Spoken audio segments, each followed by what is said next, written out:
Hi అండి, నమస్తే. కిసాన్ సాగుబడి యూట్యూబ్ ఛానల్ స్వాగతం అండి. ఒకసారి మీరు ఆ నుంచి చూసుకోండి. చెట్టు మొత్తం మీకు 5 ఫీట్ల ఎత్తుంది, 5.5 ఫీట్ల ఎత్తుందండి. రైతు పేరు శివ, పేరే ఇక్కడ మన తోటలో ఉన్నారు. ఫీల్డ్ విజిట్లో భాగంగా మనం ఇక్కడ ఈ ఊరికి వచ్చామండి.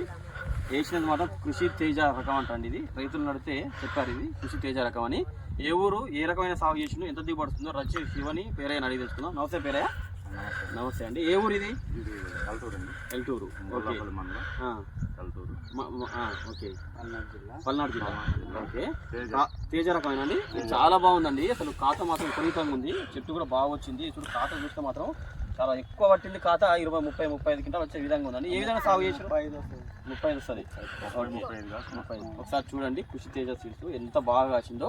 ఎట్లా అనిపించింది అని? ఇది మీకు నల్లిని తట్టుకుందా? నల్లిని తట్టుకుంది. ఇంకా కాపు బాగానే వస్తుంది. ఇంకా మంచిగా వచ్చింది. ఏది పిచికారి మందులు కూడా. ఓకే, దిగుబడి చాలా వస్తుంది. దిగుబడి చాలా వచ్చింది. ఎంత వచ్చే అవకాశం ఉంది? చేంజ్ చూస్తే మాత్రం ఇంత కాయ ఉన్నందుకు అంటే పంట అయిపోయే వరకు 32, 35 క్వింటాలు వచ్చే అవకాశం ఉంది. ఇంటికే 9 క్వింటాలు అమ్మినాము. 9 క్వింటాలు అమ్మిరా? కోత వచ్చి 9 క్వింటాలు అమ్మిరు. ఎన్ని ఎకరాలు వేసినావు? ఎకరా వేసినావు. ఓకే, ఎకరం వల్ల మీకు 30, 32 క్వింటాలు, 35 దాకా పక్కా వస్తుంది. ఇంటికే 9 క్వింటాలు అమ్మినా. 9 క్వింటాలు అమ్మినావు. ఓకే, ఇప్పుడు మందులు ఎట్లా పెట్టినా? ఎన్ని రోజులు ఒకసారి పెట్టిన మందులు? 9 రోజులకి 10 రోజులకి 10 డేస్కి ఒకసారి మందులు పెట్టినా. వారంకి ఒకసారి. అంటే ఎక్కువ సమస్య నల్లి ఉంది. నల్లి తట్టుకుందా?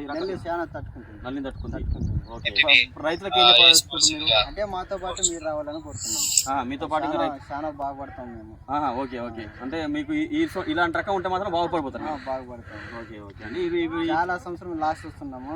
ఈ సంవత్సరం బాగుపడతామని అనుకుంటారు. ప్రతి సంవత్సరం లాస్ట్ లో ఉంటున్నాం. కానీ ఇంత పెద్ద దిగుబడి రావడం వల్ల మీకు కలిసి వచ్చే విషయమే. నీళ్ళలో అన్ని నీళ్ళు వేసుకోవచ్చు. బోరు, కాలువ, వంక నీళ్ళు ఏ దానికైనా పండించుకోవచ్చు.